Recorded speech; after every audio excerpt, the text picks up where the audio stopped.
Hello, and welcome back to another episode of The Process. My guest today is Mitch Parkins. Mitch and I actually coached together at the Cash Flow Co. a few years ago, and we recently reconnected on Instagram. We've been having some really interesting conversations about entrepreneurship, risk, identity, and what it actually takes to make a big change in your life. So I thought it would be great to have him on the show.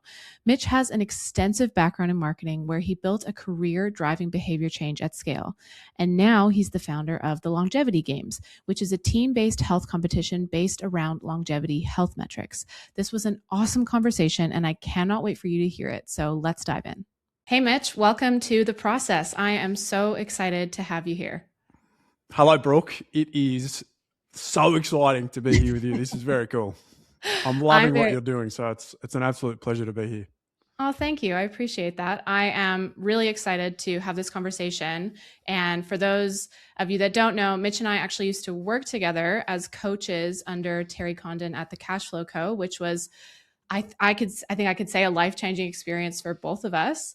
And recently we reconnected on Instagram. And because I've been doing this podcast and we've been on the podcast with Terry together before, that I thought, you know what, I'd love to have you on mine and to get our listeners to be able to hear your perspective on things. And so I'm really excited to dive into this. So cool, Brooke. Working alongside you with Terry was a wild experience. It was. It was a very steep learning curve and an incredible opportunity to actually learn more about human psychology on the other side of it. So it's pretty cool. Yes, definitely. Well, I thought maybe we could start with maybe sharing a little bit about you and your background, so the listeners can know a little bit more about who you are. Love that. Where do you want to start? Why don't you give an overview of like your journey, the however long version you want to give? All right. The condensed version is I am a marketer by trade.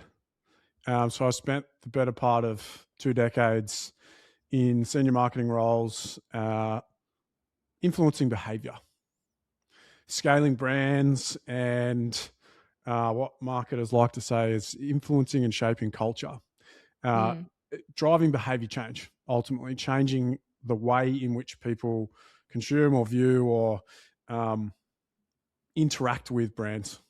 And I do love the craft. I think marketing is very underappreciated, but also really misunderstood as to what it actually is. Much like coaching and much like helping people to make decisions.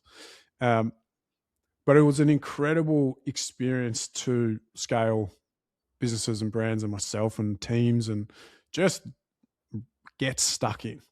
I was really ambitious from a young age. So this is like a really hilarious, weird story, but when I first got into the category, so I was in wagering as a 20-year-old or 21-year-old male was like basically walking into Willy Wonka's factory. I thought I have just won the golden ticket here with this experience. And I wanted to work in sport, but I then got to work in sport with technology in a way that kind of intersected everything that I loved about life. At that point, it was kind of risk, gambling, sport, and tech. And I went through a really weird phase where I would change my own title on my email signature maybe every 2 or 3 months because like I just can't be a junior burger forever.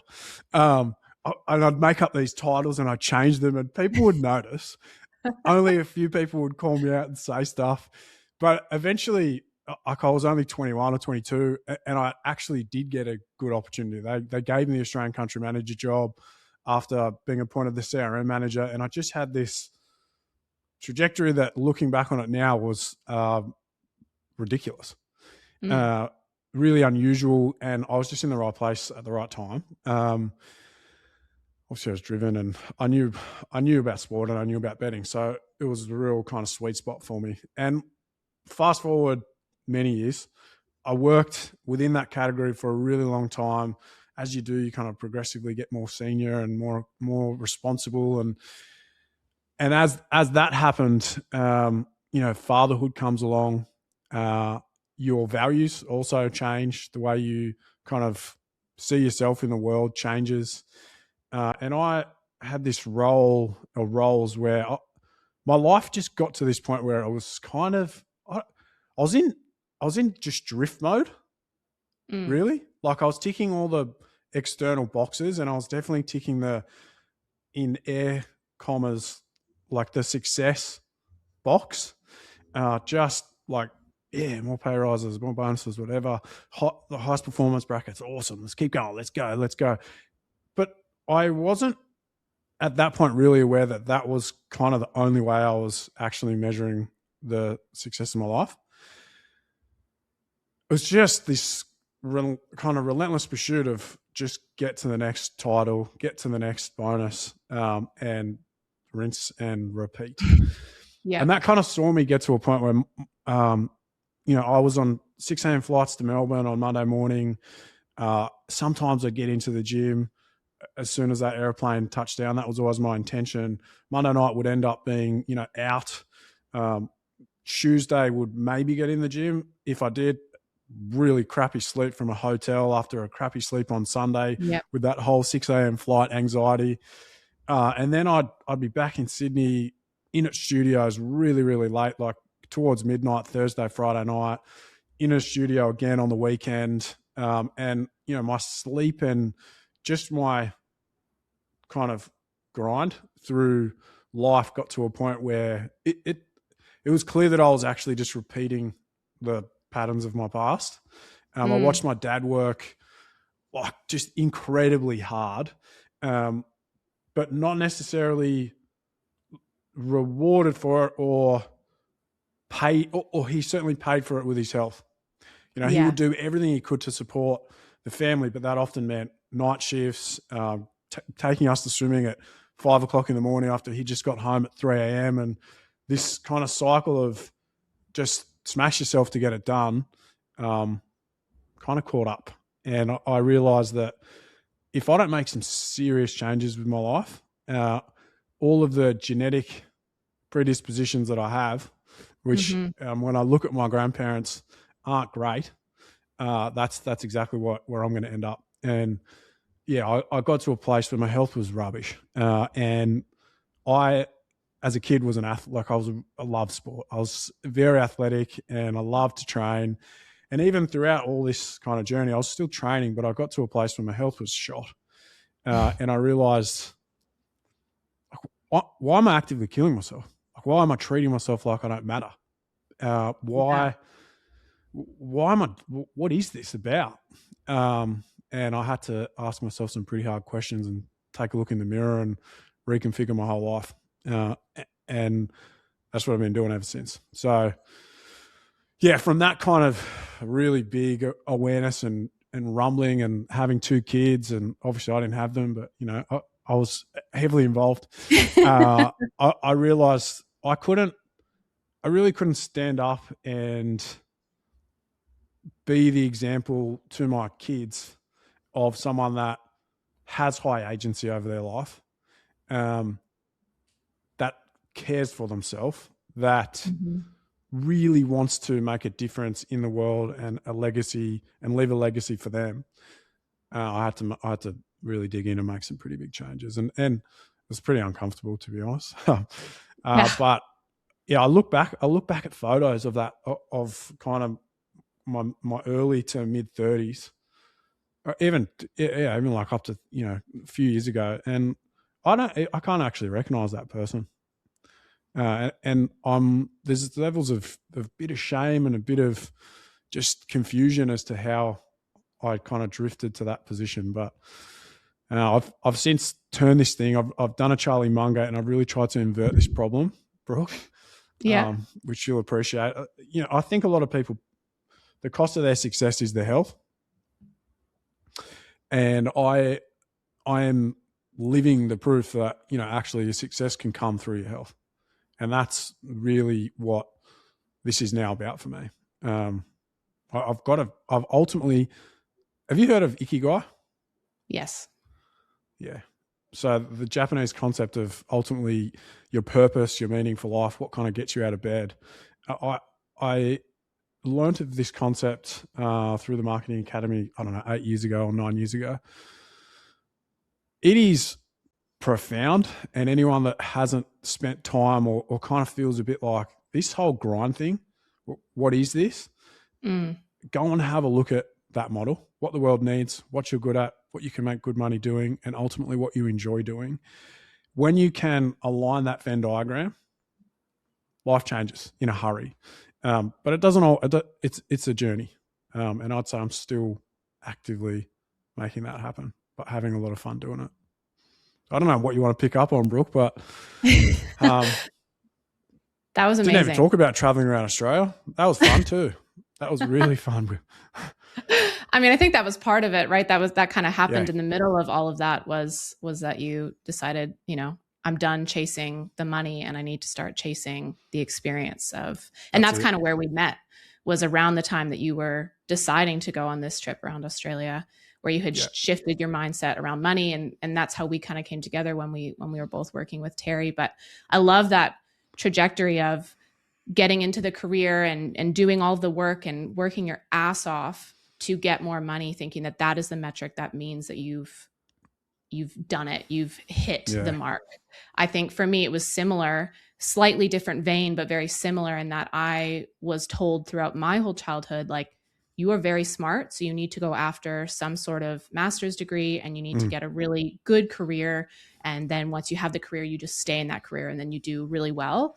And I had a similar kind of moment where I did all those things and then I had the job and I was doing well and my husband was doing well, but both of us were miserable. We were so miserable.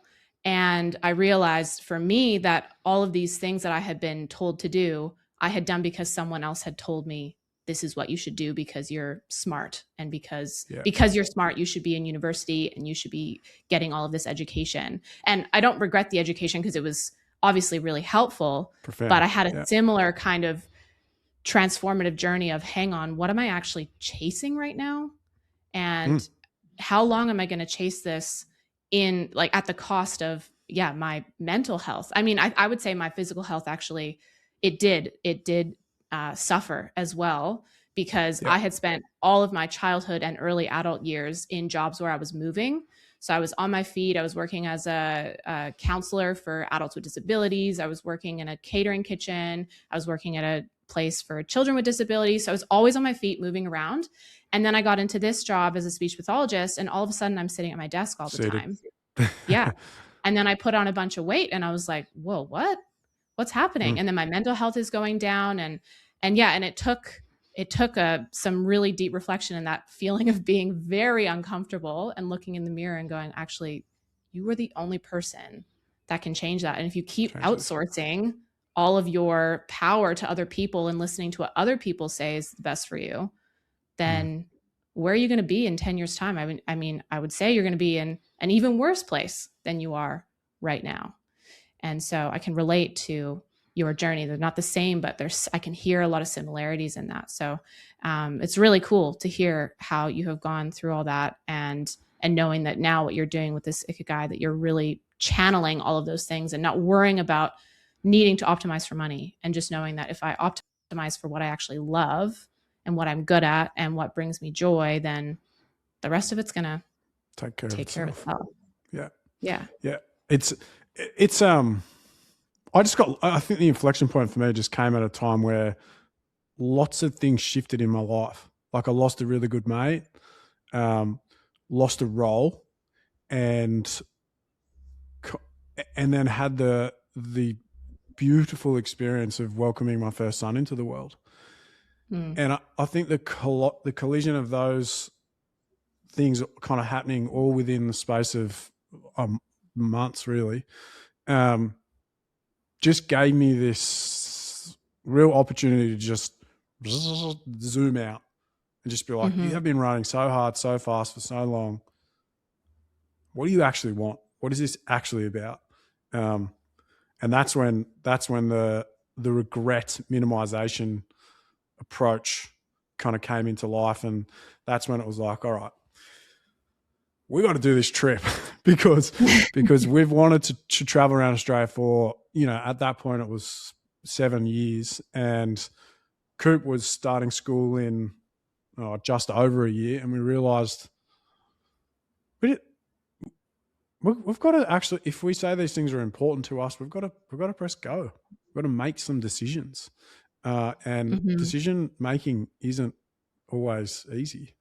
And understanding what's getting in the way of you making decisions is sometimes where the best work and the best gold that you can extract from your own mind and your own kind of emotional state, it can really set you free.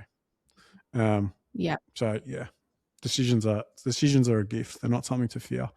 Um, I and yeah, totally agree. yeah, Yeah, they're everything. I'd love to hear more about that actually. And you mentioned the regret minimization approach. Do you want to talk a little bit about how that showed up for you, for the listeners? Because I know what you're talking about, yeah, but I think other people might not know yeah, exactly what it for is that you're sure, talking about when you say that.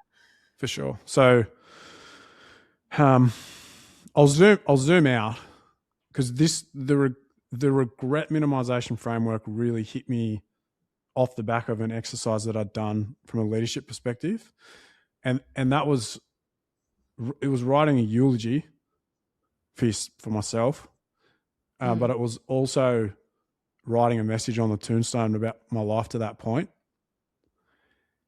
And really, at that point in my life, my tombstone read like migrated a generation of customers online.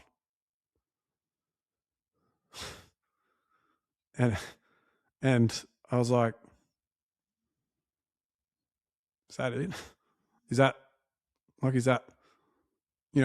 don't even think at that point I was a dad. I was a husband. I'm pretty certain I was a husband. But it was definitely at a point where I was similar to where you were. Like I ticked all those boxes you were supposed to tick, Hmm. and I was just getting to that point where I was like, "There, what is this? Am I just going to keep chasing the next box as opposed to become who I want to become?" Uh, and then ultimately, the regret minimization framework came into the fold through the Life by Design process, and I really realized that time is all that actually matters. Hmm. Uh, and I was at that age where kids come onto the scene, you get more and more responsibility with your career, and I felt that. I was never home. I was never in bed, let alone at home.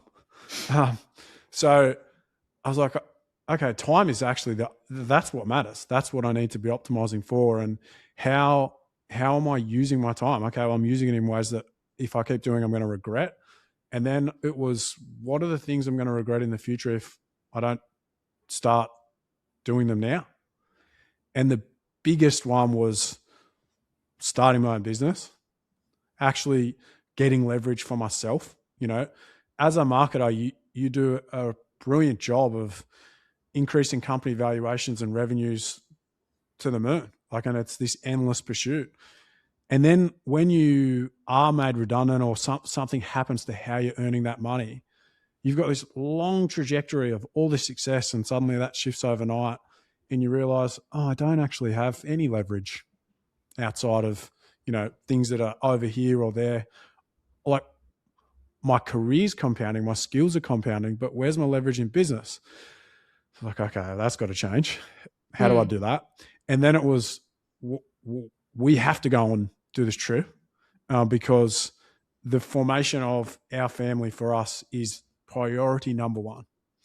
Like, we want our kids to just be little weapons. Like, we just have these two beautiful little boys, and ultimately we want them wrapped in love, but given enough rope to be wild and be free, and ultimately feel like they can, like, just run amok at times, wrestle each other and do crazy things and swing into creeks and rivers, um, and fundamentally, like, fail doing things and realize, oh, like, I've smashed myself coming off a bike.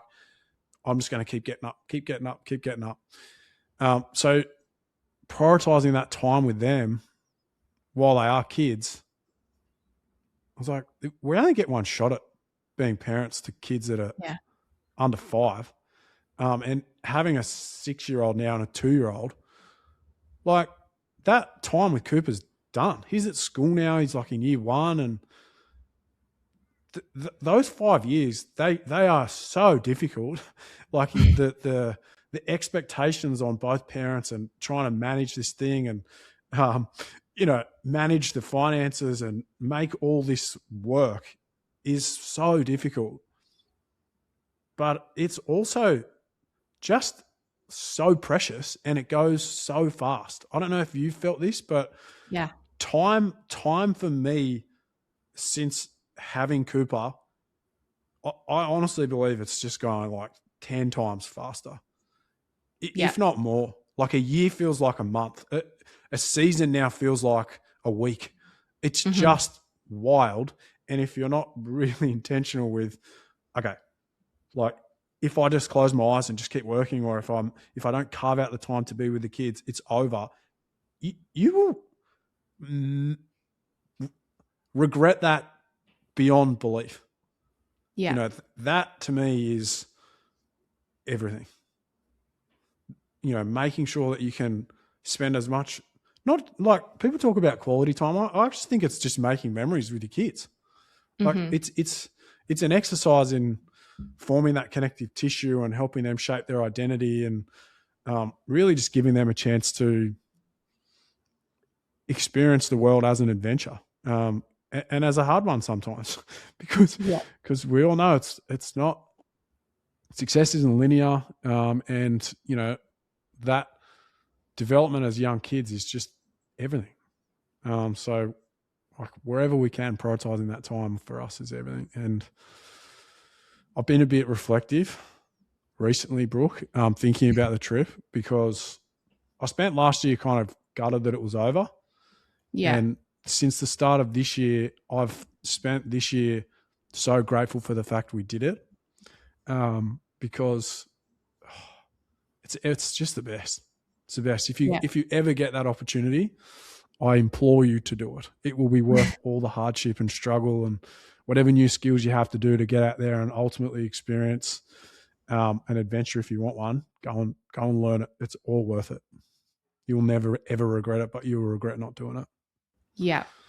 Yeah. That is really powerful. Thank you for sharing that. I would say, yeah, I mean, I met you as you were about to embark on this journey. And so getting to hear your reflections on it now is really cool, because I think so many of us everyone has some sort of dream or goal or something that they say that like is their throwaway in a conversation of like, oh yeah, one day I'm going to do this. Yeah. But they don't realize that if you don't actually take tangible steps towards making that happen, the years will go by and it won't happen. And then you'll only be able to look back after the fact and go, oh shit, like I didn't do that thing that I said I was going to do. And I have found it to be exactly the same since I had my daughter. She's about to turn 2, which I don't even understand. I feel like you and I were just on a call a couple of weeks ago and I was heavily pregnant and you and Terry were telling me about, how much parenthood will change me. And now I'm almost 2 years into it. And I'm like, what? She was just born. You just got back from your trip, but you've already been back for over a year. Like it is crazy how the perception of time totally shifts when you have this little person that's changing all of the time and learning all of the time. And I totally agree that these first few years are everything. And that was another reason why when I had her, I thought that I would go on mat leave for a couple of months and then jump straight back into work.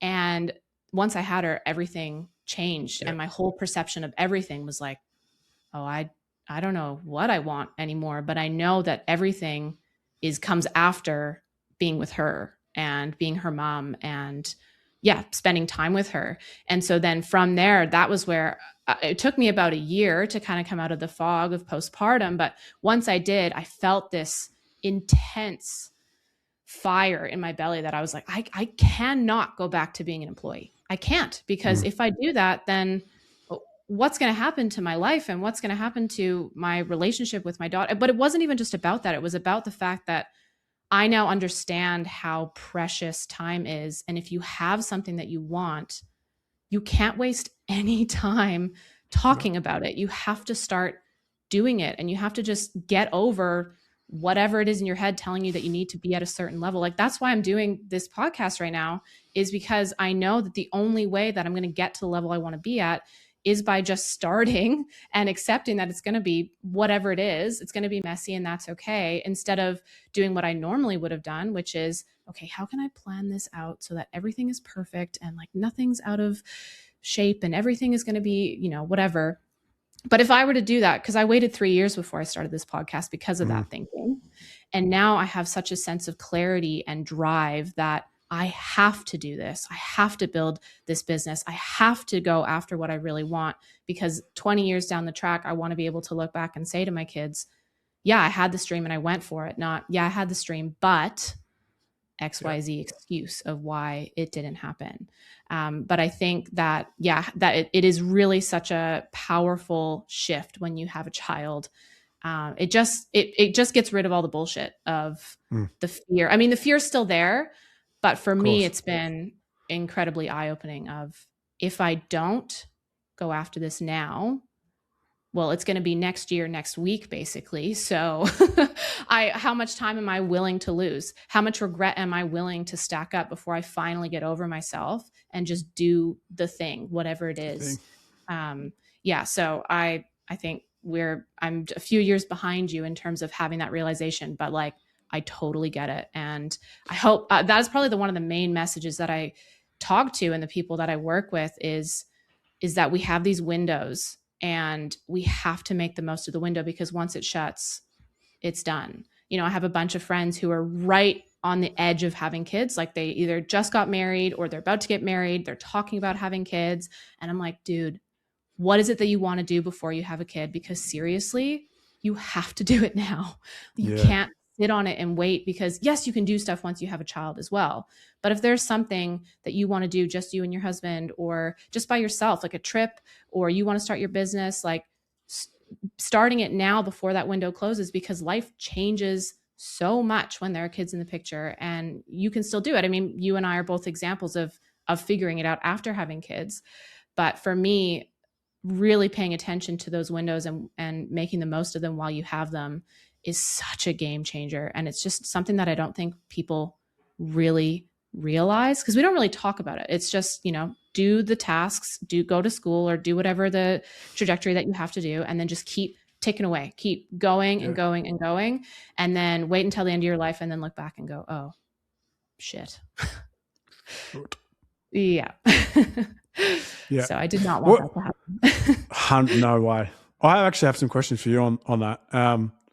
The process of investing into your business and getting to the point where you're like, I can't stack up these regrets any longer.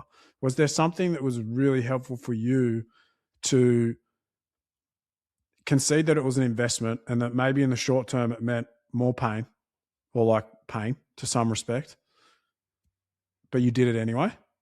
What helped you get the perspective that the long game was way more important than the next kind of paycheck or the next milestone that was in front of you, and you were actually prepared to go, I'm going to play a bigger game. I'm going to play my game, and it's a different time frame, but I'm stepping into it? That's a great question. I would say there's probably a few moments that stand out to me. I mean, the first thing that I thought of when you said it was actually when I first met Terry and started working with him, or went through his program, like went through the money mentorship, because that was the first time that I invested in myself outside of university. So I didn't really see university as investing in myself. I just saw it as the next thing that you do.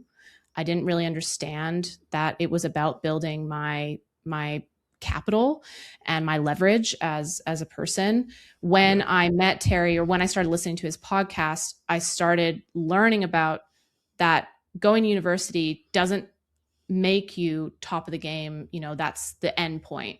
I remember him and Ryan talking in an episode about how it's actually the lowest common denominator is that you are in the university degree with 100 other people that are all doing the same thing. And that what actually differentiates you is how you show up afterwards and what work you put in afterwards, because anybody can get a degree, but not anybody can really push themselves beyond that. Well, anybody can, but most people don't. And when he said that, that really opened my eyes, because I had never thought of anything outside of university. That was my whole identity was go to university, get a master's degree, and then you'll have everything that you need, and then you'll be set for life. Yeah. But that, I remember listening to that episode and going, oh, wow, okay, there's so much more that I could be doing here. And when I invested in the money mentorship, that was the first time that I put money towards something, my own money, that was like, I don't actually know what's going to come of this, but I trust that I'm going to get better in some capacity in some things. Because I mean, I trusted him and I knew that he knew what he was talking about. But that experience planted such a seed of how much more can I learn and how much more can I invest in myself? Like, what are the limits that I could get to just give myself different skills? And previously, I would have gone, well, if I'm going to invest in something, this is now going to be what I do and who I am. Whereas now I can see it as I'm stacking skills. And I remember another concept that really stood out to me was Alex Hormozi talked about how if you are taking some sort of course, so you're learning a skill, a lot of the times we think that needs to be the thing that's going to get us to the end point. And that's exactly what I used to think. But actually, we have to see it as a brick that we are laying on the bridge. And we don't know which brick is going to be the final one that gets us to the other side, that builds the bridge. But we have to trust that every time we do something that we're bettering ourselves, we are adding another skill. And that really helped me reframe learning and investment in general. So then I just started investing wherever I could. So I invested in a ghostwriting course, and then I invested in buying businesses, and then I invested in I invested in a course just about making money online. And I was I with Cody. Was remember that with Cody? No. I did No, with Cody Sanchez, Cody's yes. as well. Yeah. Yes. And then I did one with Dickie and Cole. That was their ghostwriting one. And then I did another one just from this couple online. I think that was another one of our early ones that my husband and I invested in. And I remember talking to people about it and being like, yeah, I'm doing this now. And then I would go through that course. I'm like, wow, that was so cool. I learned so much. Now I'm going to take the next thing. And I remember a few times telling people about it and them going, what? I thought you were doing ghostwriting, or I thought you were doing buying a business. And a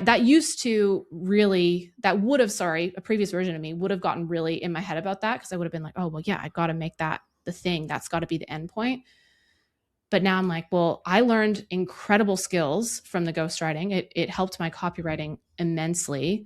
I learned a ton from being in the same room as the people that were in Cody Sanchez's buying a business, because she would have a panel of people that have 20, 30 plus years of buying businesses, and they would host webinars for us where we could bring in our offers, and they would walk through deals with us and be like, oh, that's interesting. Have you thought about this? Have you thought about that? So just being in the room with those people was a way for me to better myself. And I can see that as like, that's a brick.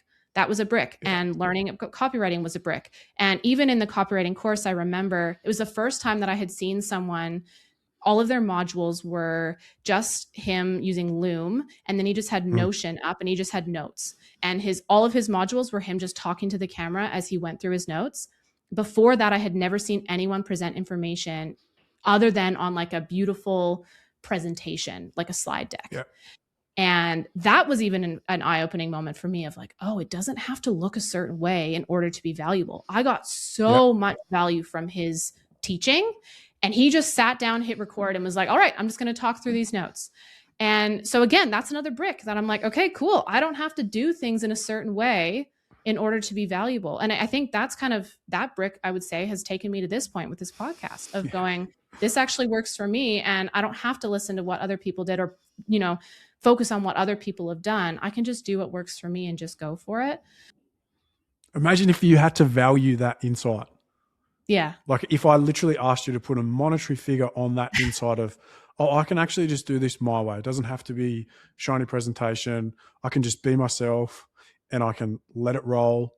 Like how much did that course cost? Probably next to nothing, probably. That insight over the course of your life to get you out of your head, because when you're in your head, obviously you're dead.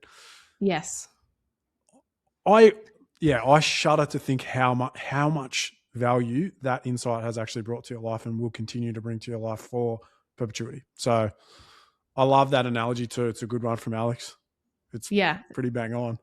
It's so good. I think about it all the time. Anytime that I had a situation where I invested in something, like a contractor to help me create a platform, and it didn't end up going well. And I ended up having to let him go in the middle of it. But I had already paid him the deposit, which was a couple of grand.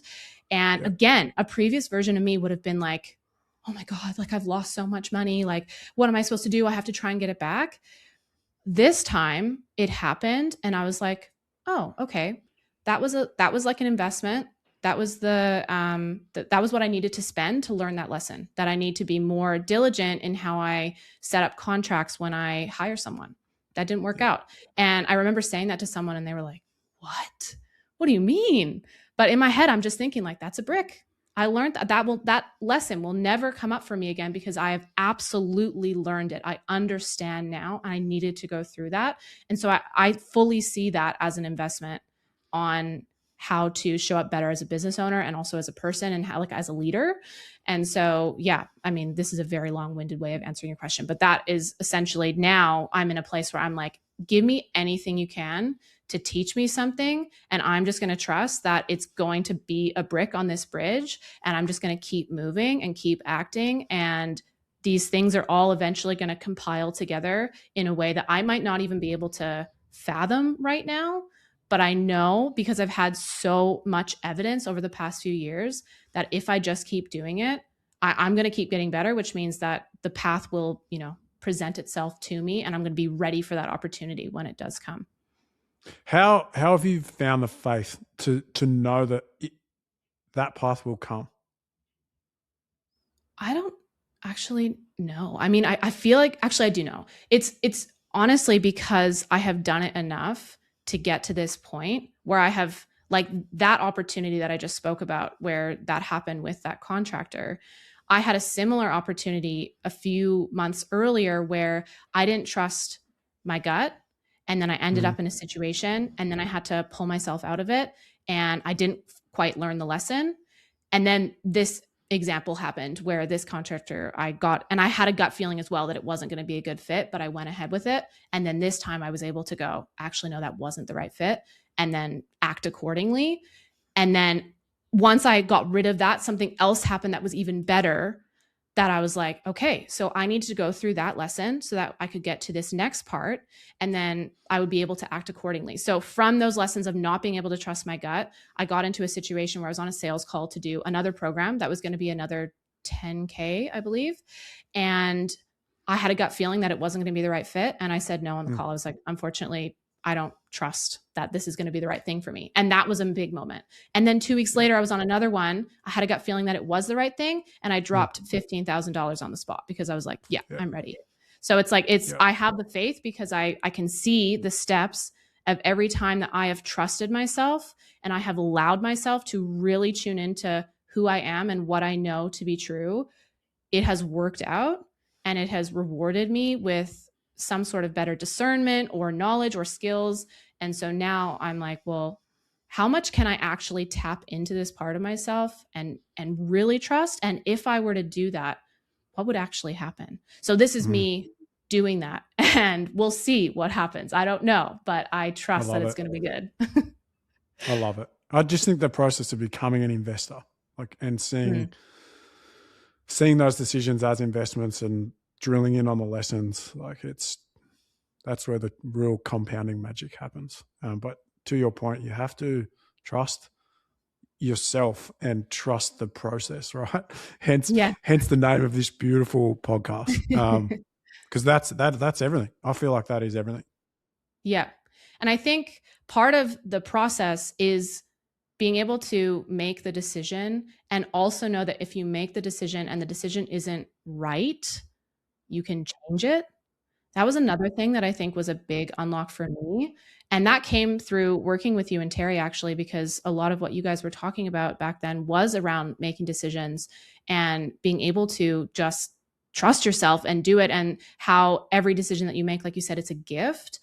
That has been really helpful for me because I always had this story that I was indecisive, which Terry had said to me, that doesn't make any sense that you say that you're indecisive because I have made really big decisions like moving across the world twice, or, starting this business, or all these other things where I have made big decisions, but I just had this story that I wasn't good at it. And so I would never do it. And then I would do something and it wouldn't work out. And then it would just reaffirm like, oh, I suck at make decisions. I shouldn't be in charge of this. I shouldn't be making the calls. And I had to recognize that story was actually a big part of the reason why I wasn't trusting myself to actually make the decision. And that any decision, like, you can make it and then you can just pivot again. It's not that when you make a decision, you're stuck in that outcome forever. You can then just Or a make mark another against your decision. name. Yeah. Yeah, exactly. But that was, my story for such a long time, was like, if I do the wrong thing, that says something about who I am as a person. And so I have to avoid that at all costs, which meant not making decisions. But then I realized that not making a decision is actually making a decision. So that really, that really got me as well. I was like, oh, damn, if I'm already making a decision by not doing anything, I might as well do something. Yeah. I feel like there's two forces that compound or kind of collide here. That life stage framework that you spoke to, you're about to have kids, then you have kids. The pre-kids version of your life is dead. We don't appreciate that process and how it plays out. And then we layer on an inability to say that a decision is reversible. So Jeff Bezos has that incredible two-way door decision or a one-way door decision, and most decisions are reversible. We tend to not realize that a life stage is closing and think that the decisions that are reversible are available to us forever, and they're not. Yeah. So yeah, it might be a two-way door decision. You might be able to come back. But if that life stage is done, that decision is not a two-way door. You actually need to layer that against time and where you're at in your life, because, man, it changes so drastically. And our ability as human beings to kind of just think that the way it is the way it's going to stay ultimately ruins us, because the way it is isn't the way it's going to stay. In fact, that's completely wrong, and your brain wants to believe that that's true and keep you safe and keep repeating. But that's not how life works. Like, it's going to change a lot. So yeah, recognizing where you're at in a particular life stage, I think, is as important as understanding the decision that's in front of you. If you're sitting there wanting to start a business or do something big, it's never going to get easier. I wish I did this before I had kids, because I can assure you making this transition with kids it's infinitely harder. But again, what's the alternative? because if I wait till they finish school or I wait till they're a certain age, my actual energy and capacity will be different. I won't have the same vigor, the same vitality. So time is what's worth optimizing for, everyone. Yes, absolutely. I think you made such a good point there, that decisions, while they can be reversed, a lot of them, we have to think about the time element. That is such a strong statement, and one that I don't think we give ourselves any time to. We don't give ourselves time to even think about it, because we're too busy. We're too busy. Everyone's busy. Yeah, I too have busy been being busy. actually, yes, I have actually been being very intentional about not using that word anymore. Yeah. Because I don't really like it. I don't like what it represents. It's like, well, what am I actually busy doing? What am I doing if Are you I'm busy? living on purpose? Exactly. So now when someone asks me, I find myself immediately wanting to say like, oh yeah, this week's been really busy. But instead I'm looking at going, okay, well, this week I worked on XYZ, or this week I spent a lot of time with my daughter, or whatever, just because I feel like so many of us, it's like a badge of honor to be busy. But when you're busy all the time, you don't realize how fast time is going. And I think especially because we've both been through that phase of not having kids to having kids, and how much it just, like, you're on the other side and you're looking back and you're like, oh my God, it's gone. It's like, oh no, come back. Not come back. Cause I mean, I love my life. But when you think about the things you could have done, do you remember how you probably would have also said how busy, and you were really busy considering what work you were doing. But I remember being like, man, I'm so busy all the time when I didn't have kids. And I'm like, what the hell was I doing? Yeah. What was I actually doing? I could have been so much more intentional with my time and with my energy. And I could have made so many more things happen. And again, it's not about that because, like you said, we are at where we're at. So we're going to make it work now. But I spend a lot of time talking to people that are right at that stage. And you just don't realize this power in this time that you have right now. And once it's gone, it's gone. It's gone. Yeah, I was very intentional and driven pre-kids, but I have this like analogy or framework. I wish someone had given me my 2 kids at 21 and just said, "There you go, just you, no Brooke on the scene. She's going on holidays. You look after those 2 kids for 2 weeks." Yeah. I promise you, my perception of time would have been very, very different. And even just realizing what I wanted to create and was creating and the real purpose of it all would have been dialed up a lot. Yeah, they're the best, but oh my goodness, time. I know. You think like one activity or one thing that you need to do for them, you get that all done and you look at your clock and you're like, it's been an hour? What? I haven't done anything It just yet. took us an hour to get the kids to bed. How is that possible? Yeah, exactly. So no, I think it's such a powerful shift. And I think to be fair, I do think there is an element of you don't know until you live through it. We could sit here and talk about it to people that don't have kids all day long, but I do think there is an element of you don't actually understand until you're living it. And then you can look back and go, oh yeah, okay, now I understand what you were saying. And I think that's just part of it. That's just part of the journey and of the process. But I do think that there are ways that people can be more empowered to just take some action and just do something. It doesn't have to be starting a business. It doesn't have to be quitting your job and traveling the world for 3 years if that's not what you want. But it could be starting a hobby that maybe you have always said, oh, I always wish that I could be, more into painting, or I always wish that I could take a painting class. Like if you don't have kids and you have always wanted to paint, you have so much time to be able to join a class or pottery or a sport that you love. It doesn't have to be massive for it to matter, but it can still just be, it's all about tuning into who you actually are, what you actually want. And then instead of pushing that to the side and just focusing on being busy, it's going, well, I want to be more intentional about living this life in a way that I'm going to be proud of and that I am minimizing these regrets in these different life stages that I have. So I think that for me is probably one of the biggest things that I find myself preaching about and talking about is just, go after what you actually want. Pursue that which sets your soul on fire. 100%. Exactly. Mitch, I would love to hear a little bit about what you're doing now. I have heard, things on the sidelines, but I would love to hear about what are you building now with this business? Tell me about it. Tell our listeners about what it is that you're doing. Yeah. So the Longevity Games is a concept that I've cooked up, not dissimilar to you, stacking different aspects of my life and my career together intentionally and just thinking, okay, health is really important. A lot of people struggle with it. Some people don't, and that's great. How could I set up a game where you win if you commit? I was like, what if?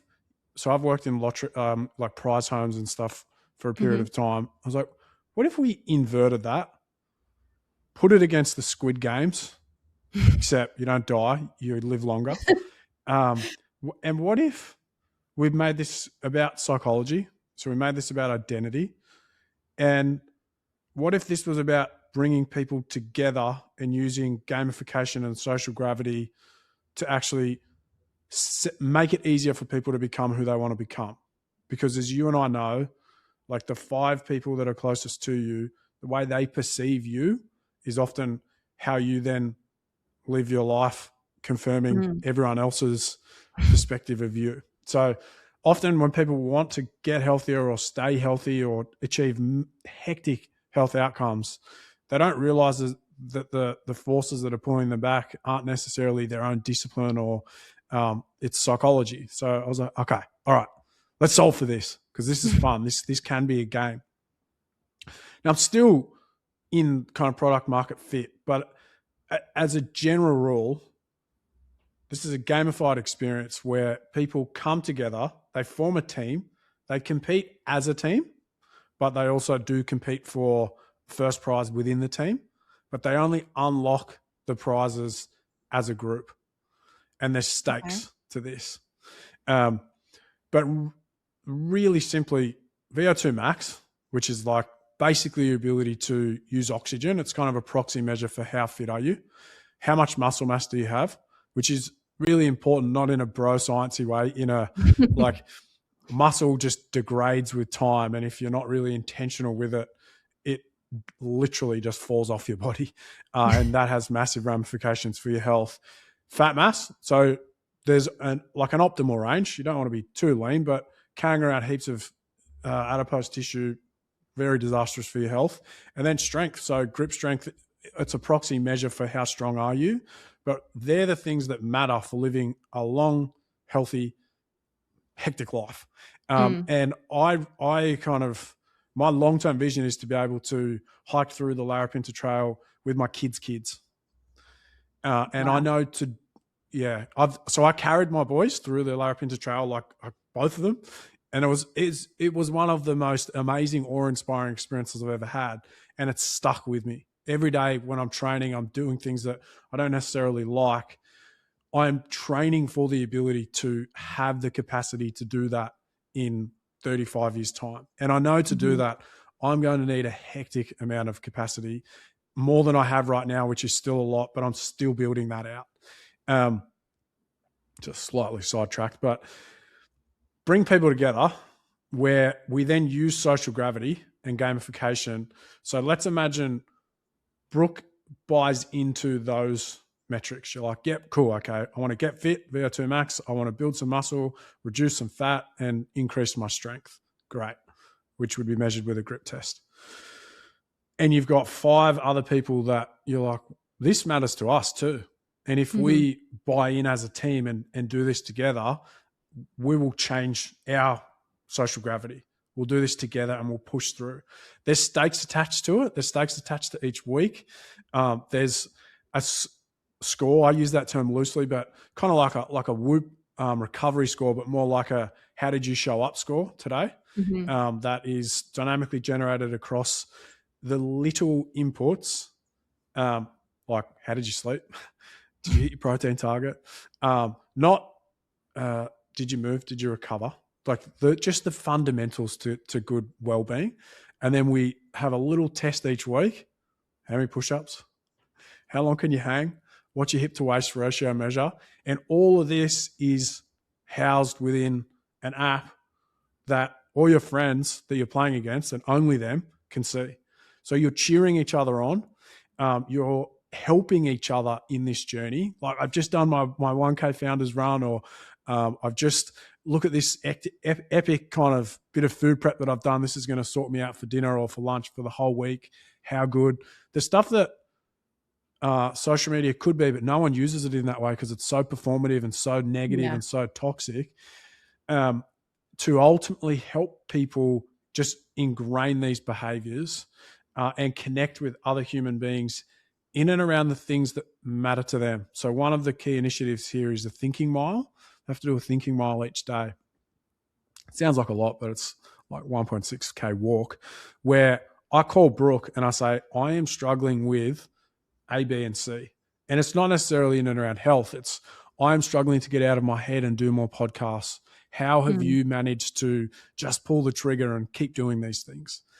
And we build this just incredible glue amongst this group who, yes, they're in competition, but they form a community in a way that they currently don't, because it's laid out very intentionally, and it kind of drives the connectivity that helps people change and helps ingrain identity change.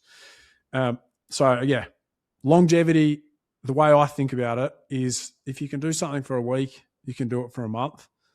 And if you can do it for a month, you can do it for a year. And if you can do it for a year, you can do it forever.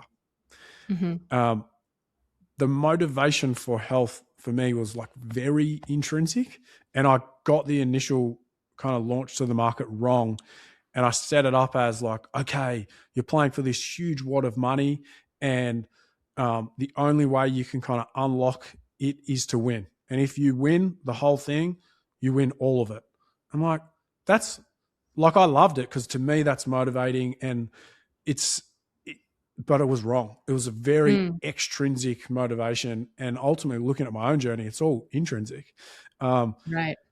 It's awesome to have an extrinsic kind of motivator to accompany why this matters to you, but team, like, connection is what really matters. You know, if I think about your change, my change, the journey that we've been on, how important have the people been in helping you lay that next brick? Everything. It's everything.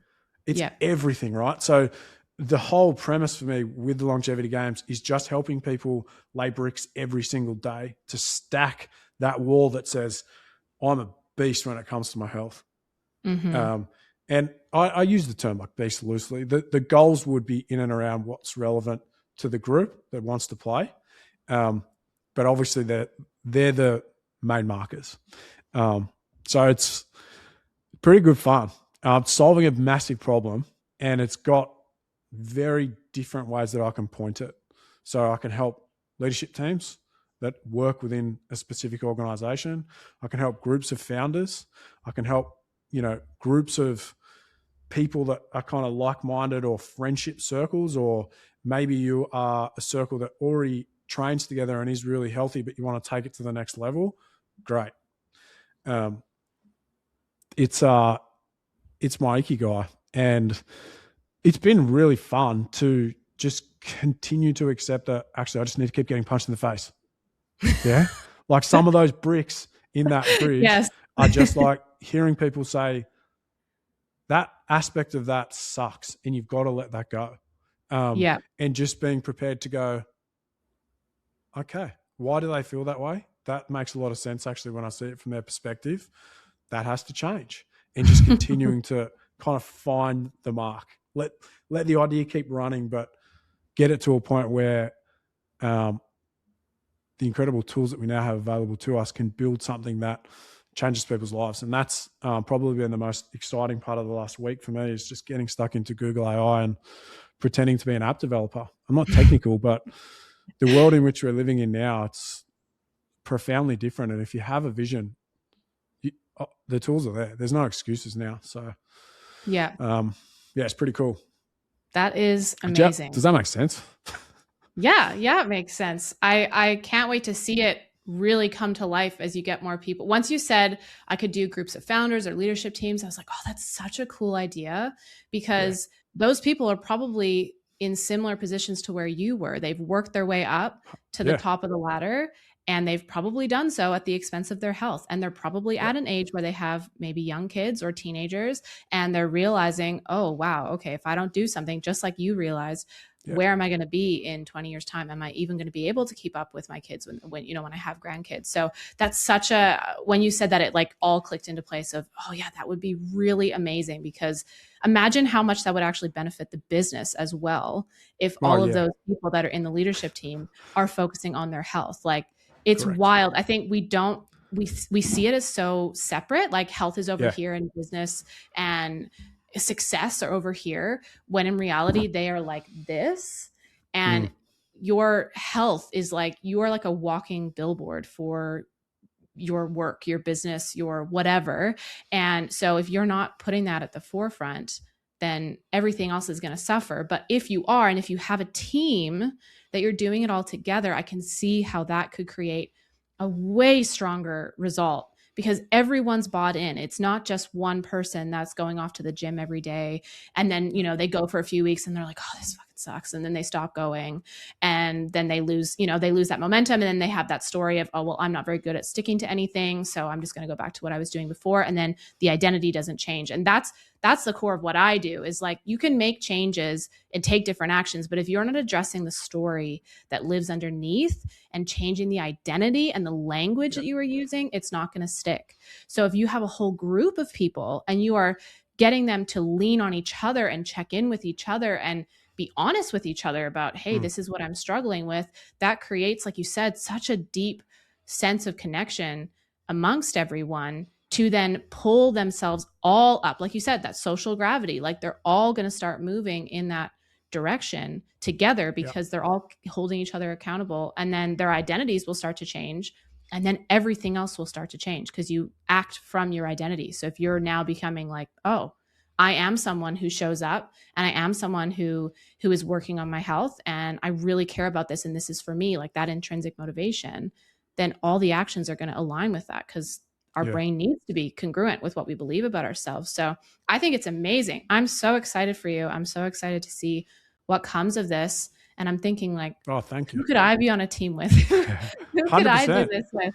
Because that's one of my biggest goals for this year is getting into like the best shape of my life, because we potentially will be starting the process of, you know, thinking about another child at the end of this year or sometime into next year. And my husband and I've been talking about, how can I treat my body as though I'm preparing myself for the marathon that is pregnancy and postpartum and breastfeeding? Like that in itself, I think so many women don't even think about it like that. It's just like, oh yeah, I want to get pregnant, I'm going to start trying to get pregnant, Yep. and not realizing that if you are unhealthy and you're not taking care of yourself, that is going to make you more exposed or more likely to experience health complications. Like it just is, you know, it's just kind of, it is the way that it is. And so for me, I'm like, how can I view it as this big undertaking where I'm being super intentional about getting myself into the best shape possible, so that when that time comes, I'm like, yeah, I know that my body is ready to Mm. handle this massive, massive Yeah. transformative journey. So yeah, I'm already thinking like, who could I bring with me into my team, because I think what you're doing is amazing. I haven't really heard anyone doing it that way. So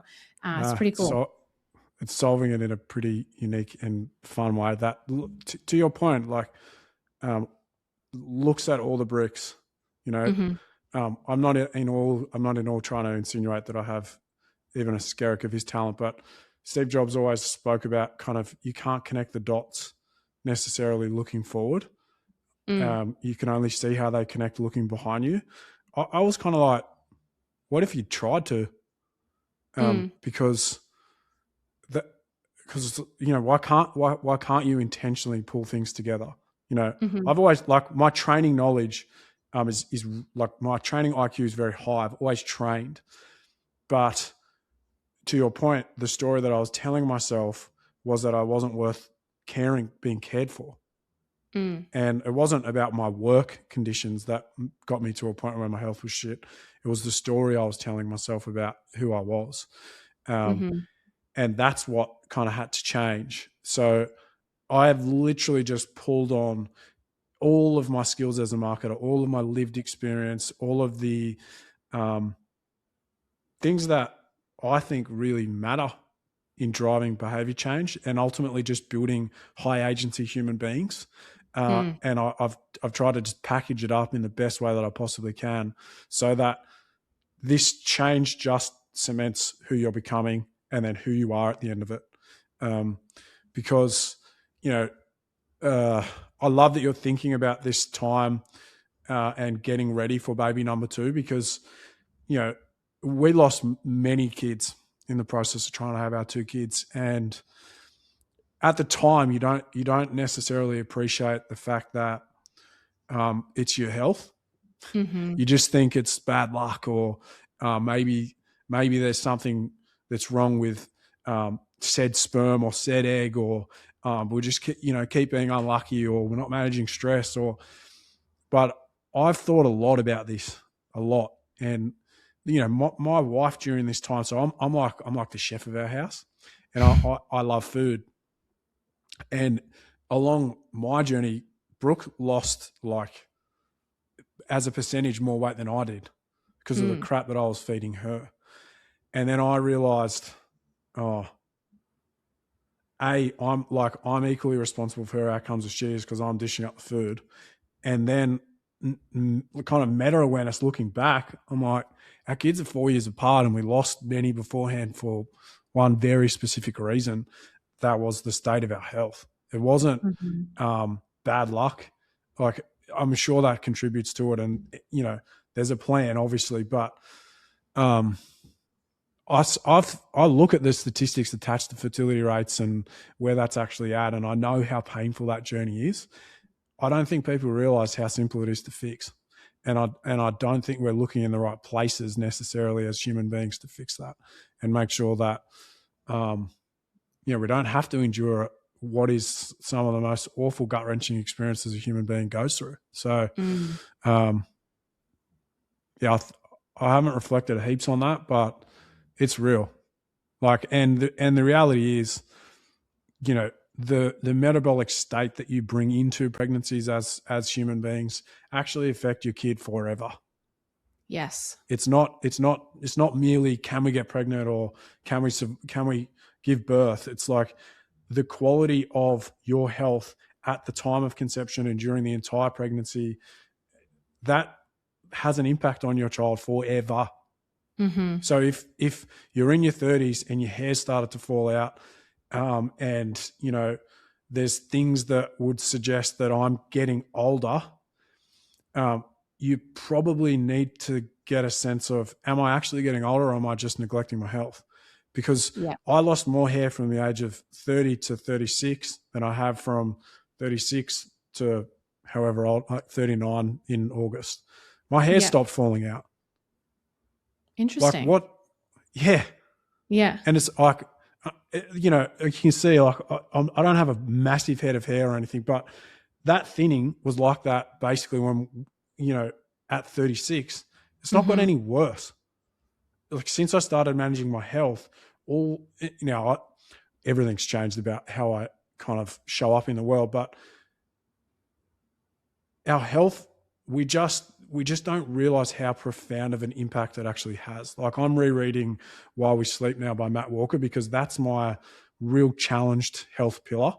And our ability to recognize the impact on sleep deprivation to the quality of our decision-making and creativity is terrible. And the unfortunate reality is that is extrapolated, I think, across our entire life. We don't really have a handle on how much of an impact my poor metabolic health is having on my energy levels, my vitality, my ability to control my emotions with my kids, get the best out of my staff, have the courage to go and actually try to put a dent in the world. Like, these things compound, and our ability to kind of knock one domino over at a time in this health journey profoundly changes who you become. So yeah, I'm a bit addicted to this whole health thing, but it's it's profound, and ultimately, I'm yet to meet anyone who fully commits to a health journey and doesn't actually achieve the outcome that they want. It's literally the process of fully committing. It's not that hard. Yeah. But you can make it more fun, and the psychology of it all is kind of what gets people stuck. It is a process. It's not like a, hey, I'm healthy. It's like it'll happen. It'll happen really quick once you decide to be healthy, but it will take some time. Yeah. And then there's still the maintenance of it. It doesn't, you don't just like get to a point and then you just stop. It is an ongoing process forever of learning. But thank you for sharing all of that as well. I think that it can be very scary when we think about it that way, of how much our health impacts every other aspect of our life, but it can also be very empowering to take that power back and to go, I actually have control of how things turn out for me. And I can make real change in my life by dialing this in and focusing on how I'm nourishing my body and how I'm moving and how I'm sleeping and how I'm speaking to myself and how I'm spending my time, like all of those pillars of health. I can make really big change for myself if I'm, like you said, willing to commit to it. And it is very much an ongoing process. But I think that if you can do it with other people, if you can make that declaration publicly, if you're getting other people involved, like what you're doing with your business, it just makes it so much better, because then you don't have to be doing it alone, and when you have those hard days, because you will, like you said at the very beginning, progress isn't linear. You're not just going to be on this like constant uphill trajectory of like, I am absolutely killing it every single moment of every single day. Like, there's going to be days where you're like, I don't know if I can do this anymore. I actually don't know if I can do this. But then the way that you've set things up is like, well, you've got this team of people that you can check in with and do your, what did you call it? A thought mile? Yeah, the Thinking thinking mile. more. Yeah, Thinking mile. yeah, You do that, and then you're also walking while you're talking, which that helps to process emotion. So it's like it's all compounding and it's all helping you to then be able to go, okay, well, maybe I had a dip, but now I'm going to start moving up again. Or then maybe I'm going to have like a massive upward trajectory that I don't even know is coming yet, because I just have to trust that if I continue and I commit myself to this process, that it's going to work out for me. So yeah, very, very cool. I love what you're yeah, good. doing. Oh, I'm thanks, so Brooke. excited, so excited for you. And thank you so much for coming on the show and for My sharing your pleasure. experience and sharing your journey. It means a lot to me. And I know that the listeners are going to get a lot out of this, but selfishly for myself, I am just really grateful to have been able to have this chat with you and that you were willing to show up and be here with me today. So thank you so much. Oh, it's my pleasure, Brooke. I can't thank you enough for having me on. And I think if I was to leave any closing remarks, watch what Brooke is doing. She's living proof that the process of becoming who you want to become is literally paved with hundreds of little bricks. That's just hard to escape. Um, so I'm admiring your journey, and I'm super excited for where this gets to. And I'm also very jealous of everyone that gets to be coached by you, Brooke, because you are a weapon. And seeing how you've just continued to peel back the layers of this onion with the courage that is very uniquely you. You definitely are someone that names it and tames it and just keeps on doing that. Few people have the courage and conviction to actually do that. So, yeah, if I can just offer one piece of advice, it's just watch what Brooke is doing, and then realize that success always leaves clues. Success always leaves clues. It always has. And ultimately, the fastest way to get to where you want to get to is to work with someone who's done what you want to do. That is why I was mentored by Terry. That is, he's obviously, I love him as a human being, but that's the fastest way. Mm-hmm. They're the big bricks. So, yeah, I'll leave it there. Thank you, Mitch. Thank you for saying that. I really appreciate it. And thank you again for coming on the show. And I will chat to you soon. All right, epic. Thank you, legend.